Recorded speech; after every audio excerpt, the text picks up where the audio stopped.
They hide in the shadows, afraid and shunned,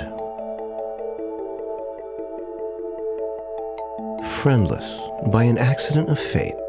Yet a simple surgery can repair a cleft, change a life.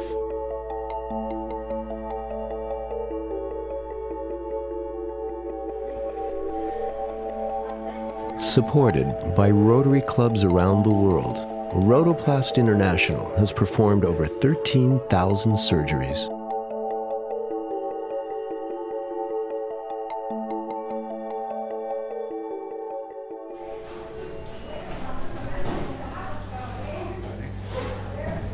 Service above self. This is the motto of Rotary International's more than 1.2 million members.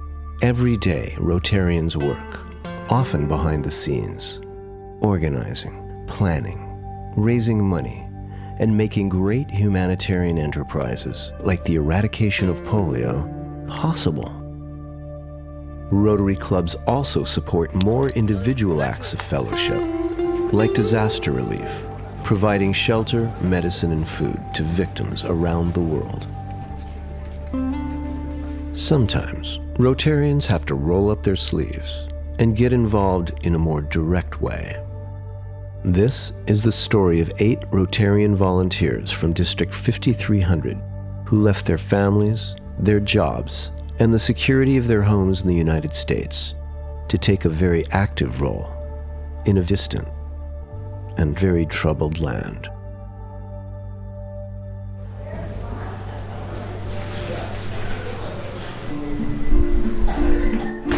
My name is Angelo Capozzi. I'm one of the plastic surgeons on this mission. The goal of the mission is to help children with cleft lip and palate deformity. And we had our opening clinic yesterday. We saw over 180 patients, so we're looking forward to a very busy week and helping as many children as we possibly can.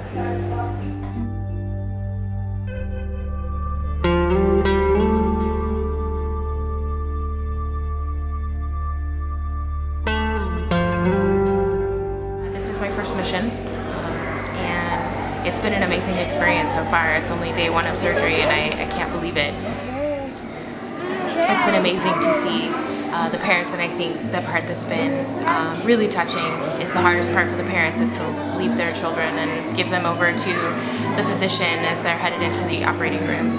And so I've been giving a lot of hugs today, telling the parents that it's going to be okay. There when we came to tell Jacqueline, Anthony's mother, that, well, she knew that her son was not going to be able to have surgery. She already knew that, but we were trying to figure out, she lives so far away, and trying to figure out what we could do for her because we needed them to come back on Monday for him to be reevaluated and hopefully have his surgery. So a few of us had talked. We got the okay to pool our money together, and we went to tell Jacqueline that the staff here, our Rotaplast team, was going to pitch in their money personally to give her a place to stay and 3 meals a day while they're waiting to have Anthony seen again on Monday.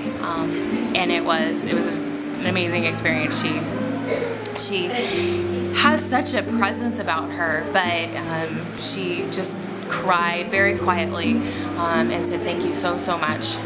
And again, those kinds of moments are exactly why I'm here. I am a Rotary member here on my first mission.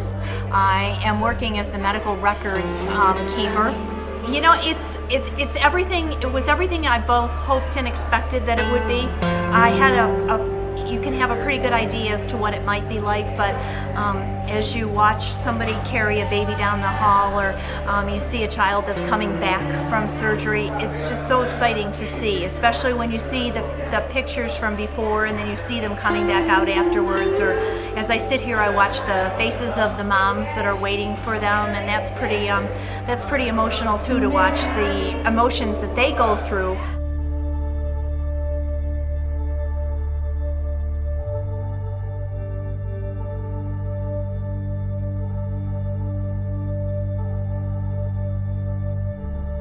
Hi, I'm Doug Fowler from Apple Valley, California. I'm the district governor-elect for District 5300, and I volunteered to come on the Rotaplast mission just about 30 days ago. I was one of the last selectees, and the humanitarian projects Rotary has been involved in for years, and recent participation by me has just been life-changing. So starting tomorrow, I get to start sanitizing all the equipment, so I'm Mr. Sanitizer. I'm getting to hear first accounts of a lot of the parents talking to me of the conditions that their children have. They're telling me things like their children are being bullied, or things like children can't socialize in school, or they are having trouble eating. So I think for me there's a lot of questions that come in firsthand, also because they know that I'm a Spanish-speaking person in the mission. So a lot of parents will go ahead and whenever they get a chance to see me, they just come and want to ask me questions. Sometimes they'll ask me the same questions over and over, and just to make sure that they're being reassured that everything's okay with their children. One of the things is also, especially is having to explain to parents that when children come out of the surgery, that they're still under anesthetic, and that it's normal for them. Once I tell them that it's normal, then they totally get a total sense of relief that their child is okay. Well, yes, absolutely. I don't know how you can see this and deal with this and not be affected in some way, whether you're conscious of it or not. It may be a subconscious thing that maybe you're just a little nicer to people, or maybe you're just a little more appreciative of what you have. When you compare what we have to what these folks have, I mean, so maybe we'll have a different relation, and the next time I do something, I want to buy something, I want to, is how important is it, how important is this really to how I grow? The most difficult thing I've had to do is to explain to the parents the first day, the parents of those children that we would be unable to operate on.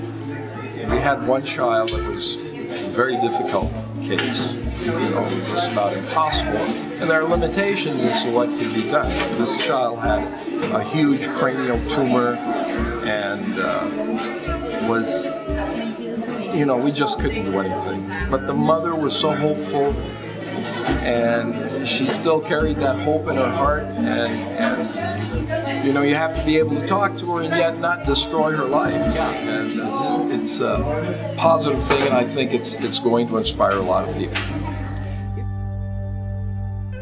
What's kind of interesting is that no one in my family volunteers. I'm the only person that's kind of always volunteered my time. Ever since I was in elementary school, I've done something to give back. And I remember my mom, she won't like me telling people this, but she always says, "Why do you do that? Why do you volunteer?" And I said, "Why not?" And I guess some people just don't get it, and some people do. And I'm one of those people that get it, and I can't imagine my life not giving back in some way. Anthony's mother the crew came to me and had asked what she should do, or should she go home. And my first thought was, we need to keep her here, and whatever it would cost, we'll keep her here and feed her and keep her for the whole mission, or however long it takes to till the baby gets at least another chance.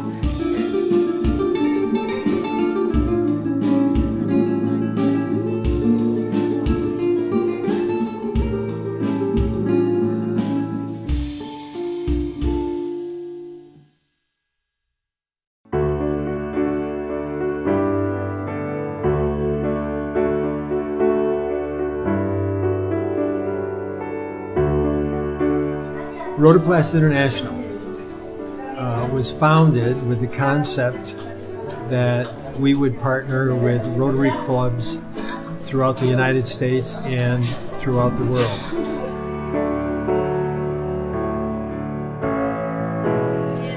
This mission is supported by Rotarians from District 5300, which are clubs in Southern California and extend all the way to Nevada. And these are the people that raise the money that supports our mission. And on every Rotaplast mission, we have 8 to 10 Rotarians that volunteer their time to take part in the mission. Every Rotarian has a job on the mission and is considered an integral part of the medical team. They contribute greatly to the energy that goes into taking care of the patients from a surgical standpoint. And Rotarians are the engine that make Rotaplast run. So without Rotarians, there would not be any Rotaplast.